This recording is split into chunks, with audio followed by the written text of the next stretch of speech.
ಪ್ರೀತಿಯ ವೀಕ್ಷಕರೇ, ಇವತ್ತು ನಾವು ದ ಫ್ಯೂಚರ್ ಕಂಟಿನ್ಯೂಸ್ ಟೆನ್ಸ್ ಬಗ್ಗೆ ತಿಳ್ಕೊಳ್ತಾ ಇದ್ವಿ. ಈ ಹಿಂದೆ ನಾವು ಪ್ರೆಸೆಂಟ್ ಟೆನ್ಸ್, ಪಾಸ್ಟ್ ಟೆನ್ಸ್ ಮತ್ತು ಫ್ಯೂಚರ್ ಟೆನ್ಸ್ಗಳ ಸಿಂಪಲ್ ಟೆನ್ಸಸ್ ಬಗ್ಗೆ ತಿಳ್ಕೊಂಡಿದ್ವಿ. ಅದಾದ್ಮೇಲೆ ಪ್ರೆಸೆಂಟ್ ಕಂಟಿನ್ಯೂಸ್ ಟೆನ್ಸ್ ಬಗ್ಗೆ ತಿಳ್ಕೊಂಡಿದ್ದೀವಿ, ಪಾಸ್ಟ್ ಕಂಟಿನ್ಯೂಸ್ ಬಗ್ಗೆ ತಿಳ್ಕೊಂಡಿದ್ದೀವಿ. ಈಗ ದ ಫ್ಯೂಚರ್ ಕಂಟಿನ್ಯೂಸ್ ಬಗ್ಗೆ ತಿಳ್ಕೊಳ್ತಾ ಇದ್ದೀವಿ. ಇದರ ಅರ್ಥ ಕನ್ನಡದಲ್ಲಿ ಮುಂದುವರಿದ ಭವಿಷ್ಯತ್ ಕಾಲ ಎಂಬುದಾಗಿ. ಇಲ್ಲಿ ಕೆಲವು ಒಂದೆರಡು ಸೆಂಟೆನ್ಸ್ಗಳನ್ನ ಕೊಟ್ಟಿದ್ದೀನಿ, ಅವನ್ನ ಅಬ್ಸರ್ವ್ ಮಾಡೋಣ. First observe the following examples. First one, Deepa will run the marathon tomorrow. ಚಿತ್ರ ನೋಡ್ಬೋದು ನೀವು. Deepa will run the marathon tomorrow.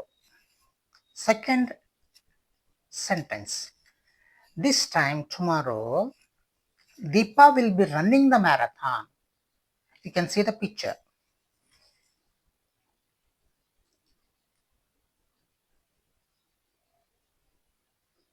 In the first sentence, what will Deepa do? First sentence ಅನ್ನು ನಾವು ನೋಡಿದ್ವಲ್ಲ, Deepa will run the marathon ಅಂತ ಇತ್ತಲ್ಲ, ಇದರಲ್ಲಿ ದೀಪಾ ಏನ್ ಮಾಡ್ತಾ ಇದ್ದಾಳೆ? The verb will run is in the simple future tense. Will run ಇದೆಯಲ್ಲ, ಇದು ಸಿಂಪಲ್ ಫ್ಯೂಚರ್ ಟೆನ್ಸ್ ಅಲ್ಲಿ ಇದೆ, which refers to an action that will happen sometime in the future, that is tomorrow. ಇದು ಏನ್ ಹೇಳುತ್ತೆ ಅಂತಂದ್ರೆ, ಒಂದು ಆಕ್ಷನ್ ಅಥವಾ ಒಂದು ಕ್ರಿಯೆ ನಡೆಯೋದಿದೆ ಫ್ಯೂಚರ್ ನಲ್ಲಿ, ಮುಂದೆ ಅದು ನಡೆಯೋದ್ರ ಬಗ್ಗೆ ವಿಲ್ ರನ್ ಅನ್ನೋದನ್ನ ಹೇಳುತ್ತೆ, ನಡೆಯೋದ್ರ ಬಗ್ಗೆ ಹೇಳುತ್ತೆ. ಓಡುವಳು ಅನ್ನೋ ರೀತಿಯಲ್ಲಿ ಹೇಳ್ಬೋದು ನಾವು ಕನ್ನಡದಲ್ಲಿ, will run. In the second sentence, what will she be doing? Second sentence ಅನ್ನ ನೋಡಿದ್ವಿ ನಾವು, Deepa will be running the marathon ಅಂತ ಇತ್ತು. ಅದರಲ್ಲಿ ಏನ್ ಮಾಡ್ತಾ ಇದ್ದಾಳೆ ಅವಳು ಅನ್ನೋದನ್ನ ನೋಡೋಣ.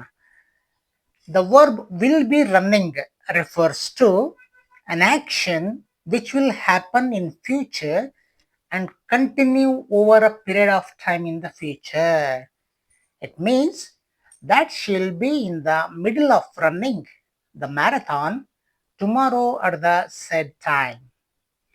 ಇಲ್ಲಿ ವಿಲ್ ಬಿ ರನ್ನಿಂಗ್ ಅನ್ನೋ ವರ್ಬ್ ಇದೆಯಲ್ಲ ಸೆಕೆಂಡ್ ಸೆಂಟೆನ್ಸ್ ಅಲ್ಲಿ, ಇದು ಒಂದು ಆಕ್ಷನ್ ಮುಂದೆ ನಡೆಯೋದ್ರ ಬಗ್ಗೆ ಹೇಳುತ್ತೆ. ಅದರ ಜೊತೆಗೆ ಅದು ಸ್ವಲ್ಪ ಸಮಯದವರೆಗೆ ಅಲ್ಲಿ ಮುಂದುವರಿಯುತ್ತೆ. Continue over a period of time in the future ಇದೆ. Will run will be running difference ಇದೆ. It means that she'll be in the middle of running the marathon tomorrow. ಅದು ಏನ್ ಹೇಳುತ್ತೆ ಅಂತಂದ್ರೆ, ಈಗ ಮ್ಯಾರಥಾನ್ ಅಂದ್ರೆ ಓಟದ ಸ್ಪರ್ಧೆ, ಓಟದ ಸ್ಪರ್ಧೆಯಲ್ಲಿ ಅವಳು ಇದ್ದಾಳೆ, ಅದರೊಳಗೆ ಭಾಗವಹಿಸಿದ್ದಾಳೆ. ಯಾವಾಗ? ನಾಳೆ ಭಾಗವಹಿಸ್ತಿದ್ದಾಳೆ. ಆದ್ರೆ ನಾವಿಲ್ಲಿ ವಿಲ್ ಬಿ ರನ್ನಿಂಗ್ ಅಂತ ಹೇಳ್ತಿರೋದು ಭಾಗವಹಿಸಿದ್ದಾಳೆ ಅಟ್ ದ ಸೇಮ್ ಟೈಮ್, ಆ ಸಮಯದಲ್ಲಿ ಭಾಗವಹಿಸಿದ್ದಾಳೆ ಅನ್ನೋದನ್ನ ಹೇಳೋದಕ್ಕೆ ವಿಲ್ ಬಿ ರನ್ನಿಂಗ್ ಅನ್ನೋದನ್ನ ಯೂಸ್ ಮಾಡಿದೀವಿ ಇಲ್ಲಿ. Verb that refers to an action which will be carried out over a period of time in the future is said to be in the future continuous tense. Future continuous tense ಅಂದ್ರೇನು ಅನ್ನೋದಕ್ಕೆ ಇದು ಅರ್ಥ. A verb that refers to an action which will be carried out over a period of time in the future is said to be in the future continuous tense. ಒಂದು ಕ್ರಿಯಾಪದ ಒಂದು ಕ್ರಿಯೆಯನ್ನ ವಿವರಿಸ್ತಾ ಇದೆ, ಆ ಕ್ರಿಯೆ ಹಾಗೇನೆ ಮುಂದೆ ನಡೆಯುತ್ತೆ, ಸ್ವಲ್ಪ ಸಮಯದವರೆಗೆ ಮುಂದುವರಿಯುತ್ತೆ.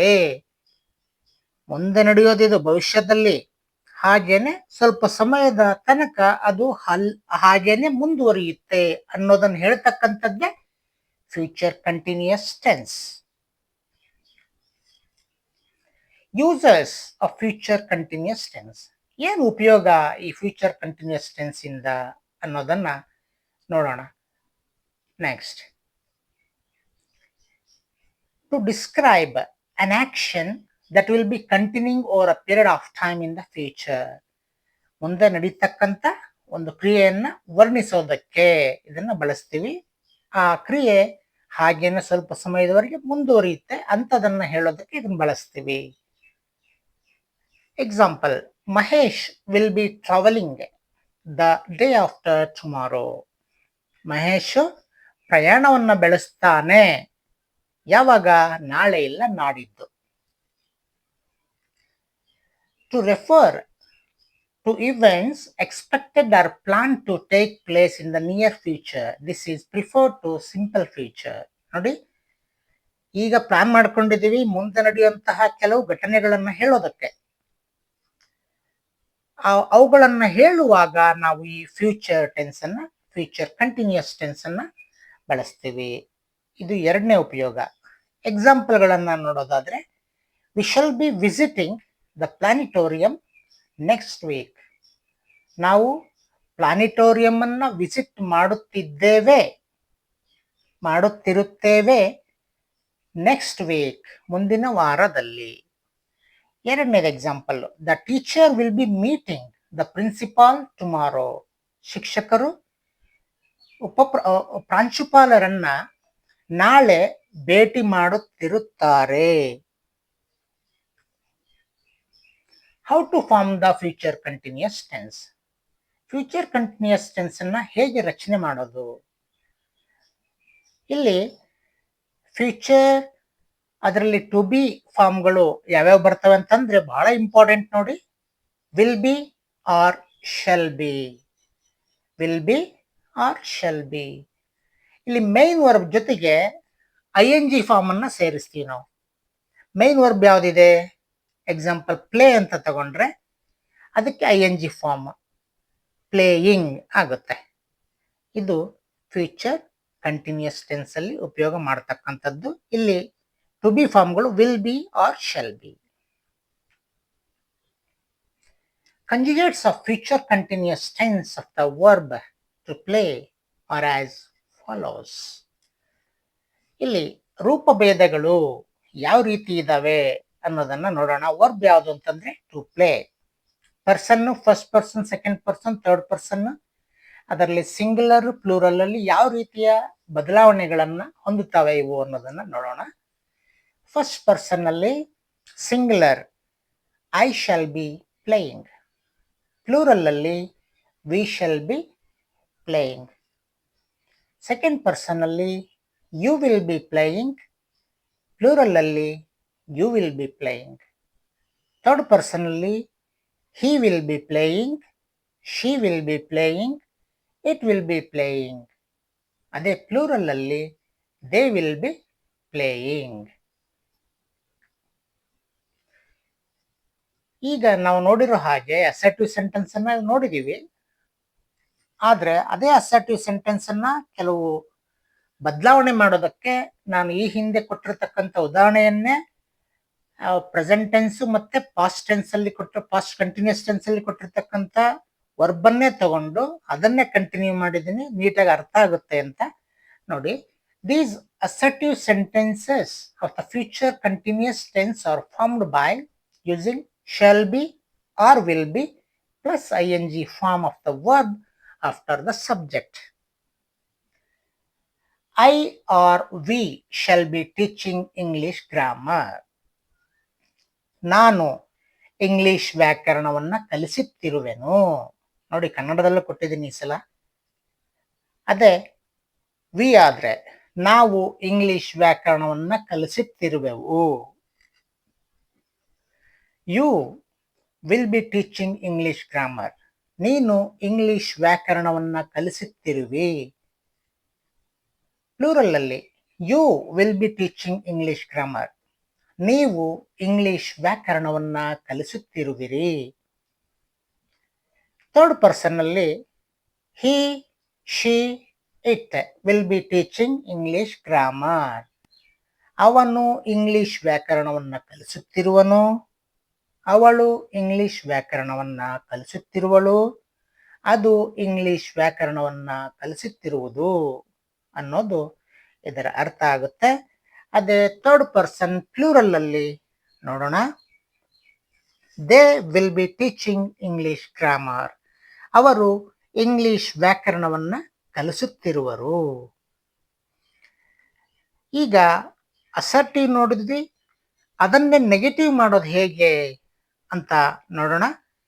ನೆಗೆಟಿವ್ ಸೆಂಟೆನ್ಸಸ್ ಅಂದ್ರೆ ನಕಾರಾತ್ಮಕ ವಾಕ್ಯಗಳು.